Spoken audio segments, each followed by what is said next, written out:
हारेगा उसे अपना हार देना होगा।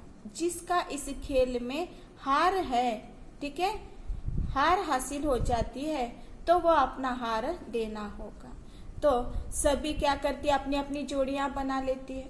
सांवली रहने वाली सांवली के साथ जोड़ी बना लेती है, और जो गोरी है वो गोरी के साथ क्या है, जोड़ी बना लेती है। तो इस तरह से सभी सखियां जो उस सरोवर में अपनी अपनी जोड़ियां बना लेकर क्या है, खेल की शुरुआत कर देती है। तभी उसमें एक जो सांवली है, ठीक है, एक जो सांवली है उसका जो है हार खो जाता है। उस हार के खो जाने पर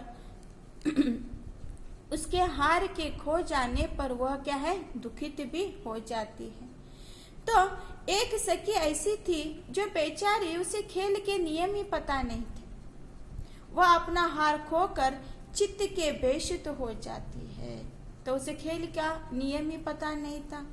तो जब वह कमल की डंडी पकड़कर व्याकुल होकर कहने लगी, किससे अपना मैं दुख बताऊं, कौन सा दुख, यानी जिसने उस हार को खो दिया है उस दुख को मैं किसे बताऊं। और दूसरी ओर जो है, और इस विषय में जैसे मैं घर में प्रवेश कर जाऊंगी तो माता पिता के सम्मुख इस हार के खो जाने की बात मैं कैसे बताऊंगी। तो इस तरह से बेचारी के आंखों से आंसू क्या होते हैं, बहने लग जाते हैं। तो तभी एक सखी आकर कहने लगी, हे भोली कोकिला, कौन सा पानी है जिसमें हवा नहीं मिली। जो हार खो देता है वह ऐसे ही रोता है, कहकर कवि ने कहा। यदि वह खो गया है तो तुम स्वयं ही उसे ढूंढो, या नहीं तो हम सब मिलकर क्या उस हार को ढूंढ निकालेंगे। तो उसे सांत्वना देते हैं। तो सभी मिलकर क्या है उस सरोवर में डुबकी लगाते हैं। डुबकी लगाते हैं, हाथ में एक वस्तु लेकर आते हैं, एक के हाथ में मोती आ जाती है, और दूसरे और एक बार डुबकी मार देते हैं तो वहां पर घोंगा आ जाता है।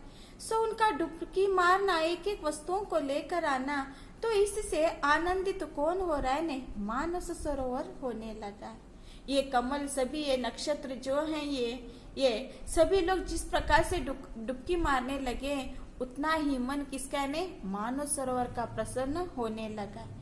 तो मानव सरोवर कहने लगा कि जिसे मैंने चाहा था उसे मैंने क्या है, प्राप्त कर लिया है। तो वो पारस रूपी को पाकर मैं स्वयं क्या हो गया हूँ, अब पारस हो चुका। क्योंकि कवि ने पहले ही कहा कि जिस पर इस पद्मावती की आभा गिर जाने जाती है तो वैसे वो सभी वस्तुएं उसी के रूप को धारण करने लग देती हैं। तो उसके चरण छूकर सरोवर जो है निर्मल हो जाता है। फिर उसके शरीर से मलयगिरी वायु को वह सुगंधित वही वहां पर लुप्त हो जाता है। फिर तब उसकी विरह की जो ज्वाला है उसकी शांत हो जाती है, किसके ने, मानस सरोवर की। उसी क्षण जो है हार ऊपर आ जाता है। जैसे हार आ जाता है, ये कब हार आ जाता है, देखिए कि मानस सरोवर पद्मावती के चरणों को स्पर्श कर देता है, तभी वो हार भी क्या आता है, ऊपर हो आने लगता है। यहाँ पर कहीं ना कहीं किसका है, मानस सरोवर को क्या है, उसमें हार क्या है, छुप जाना और वो ऊपर आ जाना। तो यहाँ सरोवर के हृदय में जो विरह था वो लुप्त हो गया है। उसी